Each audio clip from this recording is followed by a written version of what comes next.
Hello po. Just a simple life quote. It says, "My loyalty has kept me in situation that common sense should have taken me out of. The most toxic thing that I ever did was ignore the bad in someone just to keep them in my life. Never fucking again." Simple lang po guys. Kung ipapakita din lang natin ang loyalty natin, tapos hindi naman deserving yung taong yon na nagpapaka-loyal tayo sa kanya, wag na lang po. Kasi masisira lang tayo in the long run.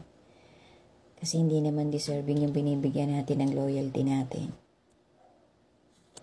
Maging loyal lang po tayo dun sa mga taong nagiging loyal din sa atin. Kasi nasasayang po ang buhay guys. Kung minsan nagiging tanga tayo kasi nabubulag tayo sa pagmamalasakit, sa pagmamahal. Pero sabi naman ng Panginoon, lagi nating ipakita ang pagtitiis natin, ang pagtsatsaga natin.